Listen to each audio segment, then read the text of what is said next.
Suzuki Motorcycles ngayong June 2026, magkano na ba ang presyo? Tara, alamin natin. Location natin mga tol, so andito tayo sa Suzuki Royce, Trias Shop, Cabanatuan City. Halos katabi lang to ng Robinsons, Cabanatuan. Kung taga Nueva Ecija ka at nagbabalakang maglabas ng Suzuki Motorcycles, pang daily, pang weekend bike, mabuting panoorin mo ito hanggang dulo. Isa-isahin natin mga tol ang mga unit nila. Tara, simulan agad natin dito sa pinakasulit na maxi scoot ng Suzuki, ang Suzuki Bergman Street 125. Available dito mga tol ang standard at ang executive edition. Kung gusto mo ng sulit na pang daily at pang weekend bike, ito ang bilhin mo. May elegant looks, loaded din ng specs, may spacious footboard, may spacious underseat storage, digital ang meter panel at syempre maxi-scoot ang styling. 125cc lang ang makina kaya matipid sa gas consumption na kayang umabot ng 54.9 kilometers per liter. Pagdating sa presyo mga talang SRP para sa standard variant ay 84,400 pesos at para sa EX variant ay 93,400 pesos.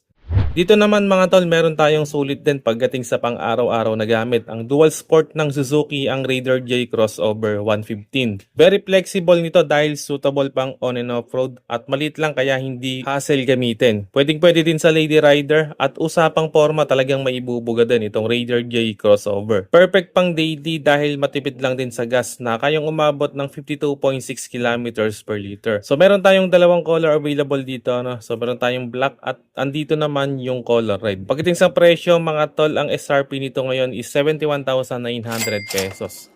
Next naman natin mga tol, ang legendary Raider R150 Carb. So meron pang stock dito no, sa mga naghahanap. Ito mga tol, sariwang-sariwa.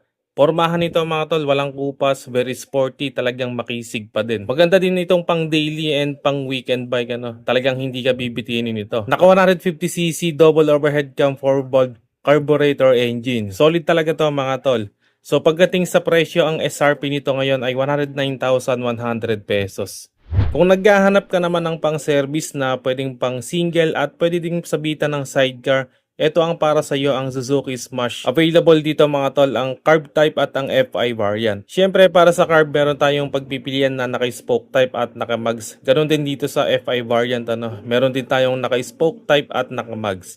Legendary underbone na din to mga tol dahil matagal-tagal na rin sa market itong Smash. Talagang sulit itong underbone na to dahil matipid sa gas na kayang maabot ng 55 kilometers per liter para sa carb at kung sa FI variant naman ay kayang umabot hanggang 68 kilometers per liter. Kaya talagang maasahan ito araw-araw. Pagdating naman sa looks, maporma, sporty, lalo na yung naka-mags, napaka-pogi. Pagdating sa presyo mga tol, para sa naka-carb type na spoke rim, ang SRP nito ngayon ay 64,400 pesos. At 69,400 pesos naman para sa naka-mags. And para naman dito sa FI variant na naka-spoke rim, ang SRP nito ngayon ay 68,400 pesos. At 73,400 naman para sa naka-mags.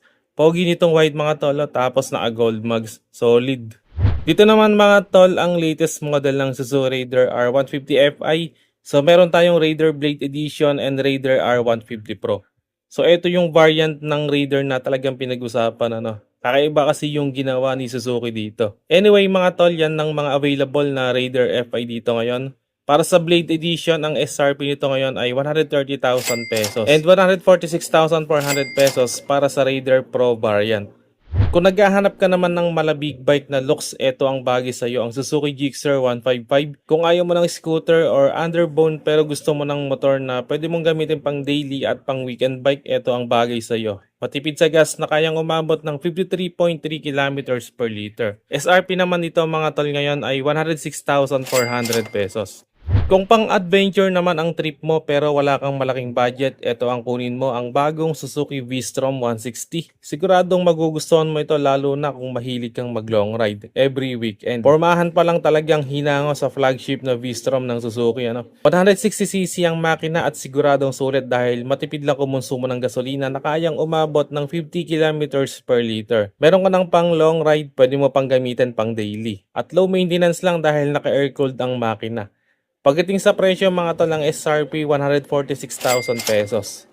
Next natin mga tol, itong bagong lineup pagdating sa dual sport category, ang Suzuki DR160. Maangas, maporma at talagang sulit din to mga tol. Kung mahilig ka sa mga light rail at the same time pwede mong gamitin pang daily, eto na yon mga tol. So bagay din siguro dito yung motor ang angas din. 160cc ang makina kaya hindi ka mabibitin at matipid din sa gas na kayang umabot ng 48.8 kilometers per liter. At tulad ng V-Strom 160 mga tol, low maintenance lang din itong VR160 dahil naka-air-cooled lang din ang makina nito. Pagdating naman sa presyo, ang SRP 129,000 pesos. Okay mga tol, dito naman tayo sa sport bike, ang Suzuki Gixxer SF250. Ito yung sports bike na pwedeng pang long ride dahil medyo naka-upright ang riding position mo dito. 250cc single cylinder ang makina, fuel injected na din kaya hindi ganun kalakas kumonsumo ng gas. So kaya nitong maabot ang 37 kilometers per liter. Pagdating sa presyo nito ngayon mga tol, 192,900 pesos. Next naman natin mga tol, itong classic scoot ng Suzuki, ang Suzuki Access 125. Kompleto yung color available dito mga tol, ano? At meron nga pala itong dalawang variant, ang Standard at ang Ride Connect Edition, kung saan pwede mong i-connect ang smartphone mo. Isa din itong Access 125 sa mga sulit na motor ng Suzuki ngayon. Kumbaga compact din itong Access 125 dahil bukod sa less than 100,000 ang presyo nito, talagang loaded din pagdating sa specs nito. Talagang matipid din kumonsumo ng gas na kayang umabot ng 57.3 km per liter. Pagdating sa presyo mga tol, para sa standard ng SRP, 85,400 pesos at 94,400 naman para sa Ride Connect Edition.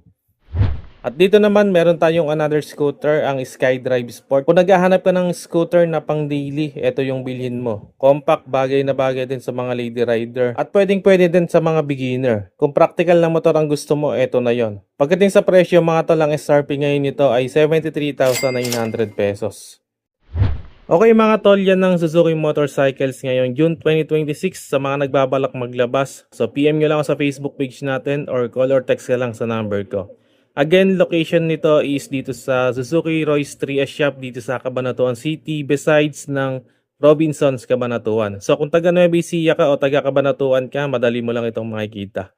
Okay mga tol, hanggang dito na lang muna kung umabot ka sa part ng video na to. At sa mga solid viewers natin dyan, maraming salamat mga tol sa panonood. At kung bago ka lang sa channel na to, wag nang magatubili pang mag-subscribe at paki-on na rin ang notification bell para ma-notify ka pag may bago tayong upload. At meron din tayong Facebook page, paki-like and follow na rin. Maraming salamat mga tol, always ride safe and God bless.